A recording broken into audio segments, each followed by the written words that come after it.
The most widely accepted theory for how the Great Pyramid of Giza was built is that the Egyptians used ramps to move massive stone blocks into place. These were mud ramps, by the way. And we're going to analyze this. A ramp was built on one side of the pyramid. As the pyramid grew, the ramp was raised. The pyramid was greased with water or wet clay. Okay, so if you can really believe this, then you don't understand basic physics. In order to create a mud ramp that has the capability of moving stones into place to build the Great Pyramid, you would need more mud than the Great Pyramid itself to create the ramps. You would need more mass in mud than the actual Great Pyramid itself. And then this theory they have about using, greasing down the stone so they can slide. I mean, this is like serious. Are they really serious? When they come up with these cockamamie theories and then put them into science books and archaeology books, anthropology books, and put them on documentaries and then pump it at you 24/7, these cockamamie ideas on how this pyramid was built, it programs you into believing that this nonsense is possible. And it's a slap in the face to the ancestors, okay? Another cockamamie idea that they have is taking blocks out of the quarry, floating them down the Nile with logs, using elephants to pull them out and drag them across the desert into the location, and then from there, utilizing water chambers to float the blocks into place.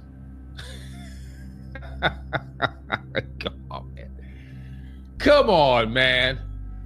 And I see people posting that theory for years and years. They keep posting that theory and posting the video of the water and the blocks floating around and just magically sliding into place. We have one big problem with not only the mud ramp theory, but even with this floating block theory. We have a major problem. And the major problem is this. Every single stone in the Great Pyramid is completely and 100% unique. I'll say that again. Every stone in the all 2 million blocks is 100% unique. Okay? Unique. Let me read this real quick. Hi, Billy. My husband and I are fans of the Emerald Tablets, but heard criticisms pertaining to L'Oreal, the fact that the tablets supposedly disappeared. No, that's false information. I'm going to take a break from the pyramid to answer this because I'm tired of all the fake information floating around the internet. And thanks for asking me this, Miriam K. There's two versions of the tablets. One is the Emerald Tablet of Thoth, or the Tablet of Hermes, which is in my book, Compendium of the Emerald Tablets. I have the complete version of the Emerald Tablets and the singular tablet in there. The Emerald Tablet singular is at Cambridge in the UK, so you can hop on a plane and go to Cambridge. The information is there right at the UK in Cambridge at the UK. The second, the one is the Emerald Tablets, plural. Those tablets didn't disappear. They were stolen and taken away and put into the Vatican archive. Okay? In terms of L'Oreal having permission, he got permission from the Great White Lodge. The Great White Lodge is an ancient mystery school that is still in existence today. It's still here today. You can actually look them up. They've been carrying on this ancient wisdom for eons, even into the modern era. And the full story of L'Oreal getting permission to go retrieve these tablets is even still, I believe, on their website now. But these wisdom keepers of old, which have been passed down from generation to generation to generation, the Great White Lodge goes back thousands and thousands of years. So you got to watch out for the people online who are just trying to find information, to clout chase and get likes over controversy. That's the biggest problem we have in today's society. People trying to get likes and views over controversy. Let me go against Billy Carson, because if I go against Billy Carson, I'm going to get a lot of views, and that's going to turn into money. They want to get that little $400 check from YouTube at the end of the month so they can go pay their light bill because they can't keep their lights on and their car just got repossessed. That's why they're asking for the Cash App donations every 5 minutes too along the way when they're talking to you. That's what's really going on, all right? Anyway, let me get back to the Great Pyramid. So like I was saying, the ramp theory, the mud ramp theory, garbage. The floating block theory, garbage. The resin theory, garbage. And what's that theory? That theory is that they're taking the composite of the soil in the area, mixing it with water and turning them into stone blocks. So they're using the sand, the exact minerals and stone at the location to create the stones right there and make them into a mold at the Great Pyramid, or to make them there and then hoist them into place. The problem with all these theories is you have to understand that the Great Pyramid is an interlocking system. And all of the stones, and I mean all of the stones, are individual, just like your fingerprint, okay? Just like your fingerprint. Let me clear my throat a little bit, guys. I'm still a little getting over some of this pneumonia, still in me a little bit. A few more weeks and I'll be completely clear. All right, so check this out. These stones, we're standing, you can see, I took a picture with some of the people from last year's tour on the small tour. We did a 4-day tour with these people here. So this is not a brand new photo, but this is last year's photo, October.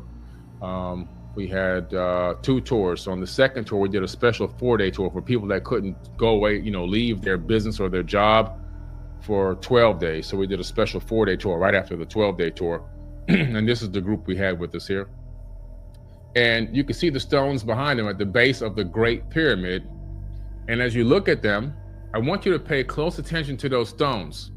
You'll begin to notice that those stones are not cookie cutter. Each stone is a different size completely. Over 2 million blocks, all shaped and sized totally different to create that amazing, magnificent structure, okay? And how long have I been doing this? Here's a picture of me in 2014, standing in front of the Great Pyramid in 2014. I've been going to Egypt for a decade now. A decade of research.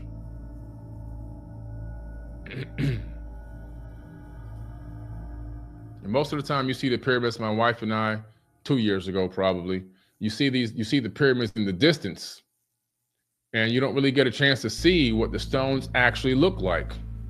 But the stones look like this, okay? And so what does that mean? It means that you're looking at a structure that is not built with cookie cutter blocks. It wasn't built using mud ramps. It wasn't built by making resin stones or using the sand, the silica, and adding water and making concrete blocks. Those aren't concrete blocks. Those stones are all created specifically for the location they've been put in. Now let's analyze this for a minute. Let's really wrap your brain around this. To build the Great Pyramid, you have to have foreknowledge. 4.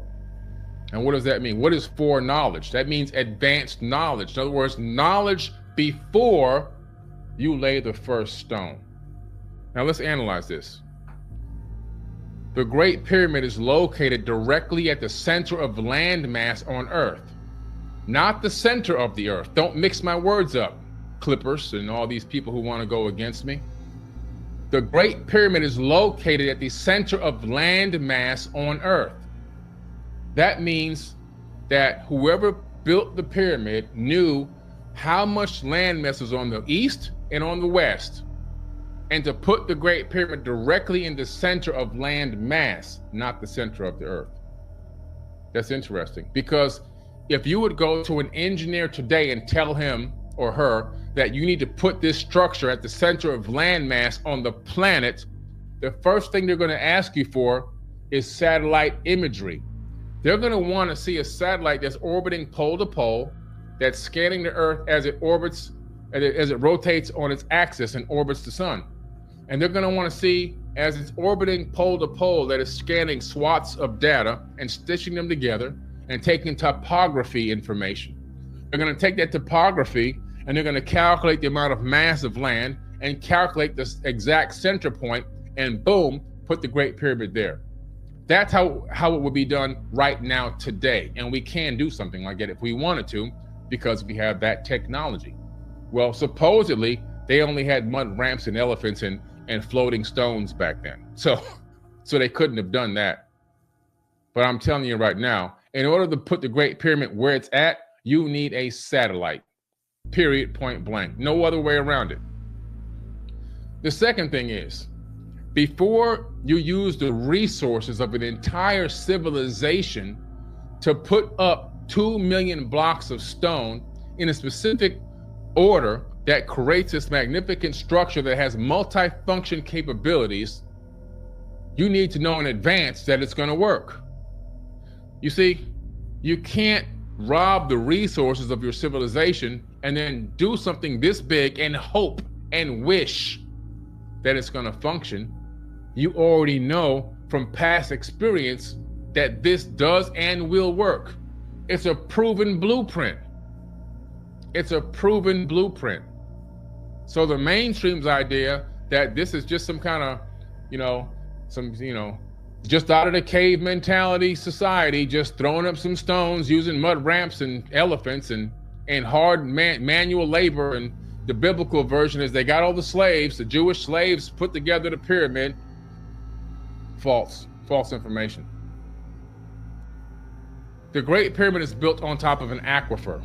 Now the aquifer obviously is dried out. There are dry tubes underneath the Great Pyramid where the water used to flow. Tubes, not rubber tubes. Tubes meaning it's the remnant of where water would flow in the aquifer. And when it dries out, it creates these shapes that are called tubes in geology, okay? Again, don't mix my words up. Now, these dry tubes are channels underneath the Great Pyramid. If water was running through those, underneath the base, which is the magnetized crystal granite, it creates something called physiostatic electricity, which pushes ions up into what they call the Grand Gallery area, okay? Those are then stepped up through resonating rods. And when people come with me, I show them the slots going up the Grand Gallery on both sides where the resonating rods were. You can see the slots now. The rods have been removed because the machine has been deactivated, okay? And so that would step up the power in, push it into the King's Chamber.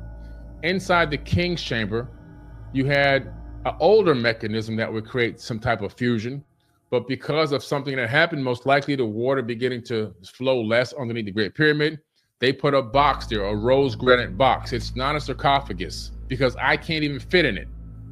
If I get in there, I have to bend my knees. It's not big enough, for a full-size man. I'm 6'4".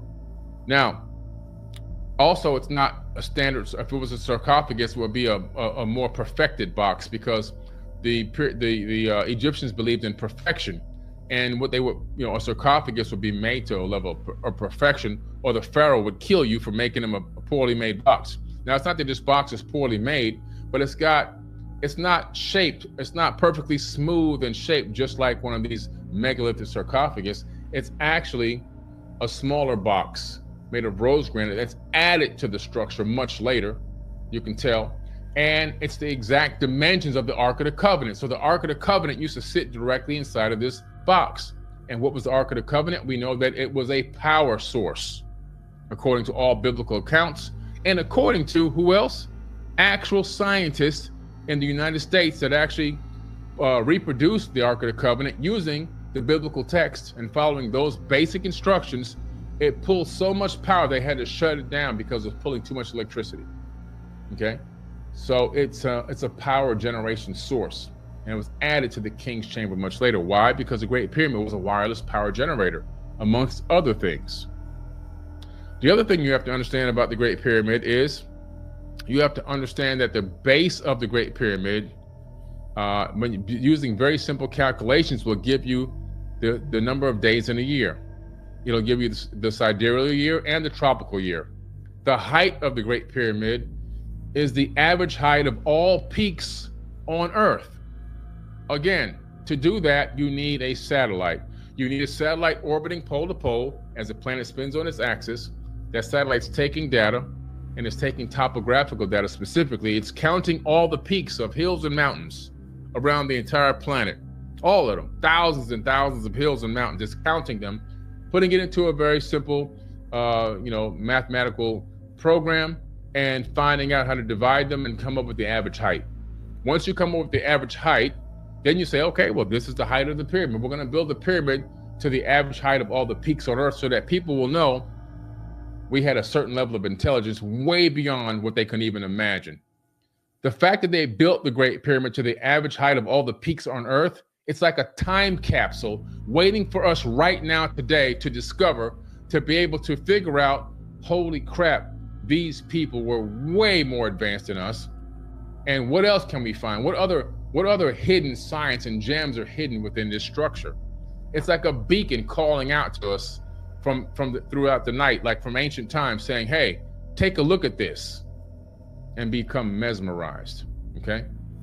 And also, let me go here to another photo that I have here. Let me see if I can pull this up. Another theory is that they cut these blocks and harvested these blocks using chicken bones and copper chisels. Okay. They use chicken bones and copper chisels to harvest these blocks from the quarry. Okay, you're looking at chicken bones and copper chisels. Now, for them to even have the guts to say something like that and believe that, and believe really that people would take it in and just accept it, takes a lot of guts. But guess what? They did it, and they shoved it down your throat over and over and over again until everyone believed it, that these people, you literally use copper chisels and chicken bones to harvest these megalithic stones. Okay? The average height of the pyramid is the average height of all the height of the pyramid is the average height of all peaks on Earth. The base of the pyramid predicts how many days in a year. The location of the pyramid is the direct center of land mass on Earth. If you look at the Giza Plateau with the 3 pyramids and the temples and the medical center, which used to be there, which is a rundown building, but it's still there, and that area, and you connect them with lines, and then you draw concentric circles connecting those lines that connect all these structures, you come up with this grid, this circular grid. And then at one point on each grid, you have the center, you have the sun, then you have Mercury, then you have Venus, you have Earth, and then you have Mars. You take that map that you just made by connecting those temples and pyramids at Giza, you take that exact map, I've done this before in videos, been viral many times, and you overlay it over the NASA interplanetary map. It matches down to the AU, down to the astronomical unit, which is the distance from the Earth to the sun.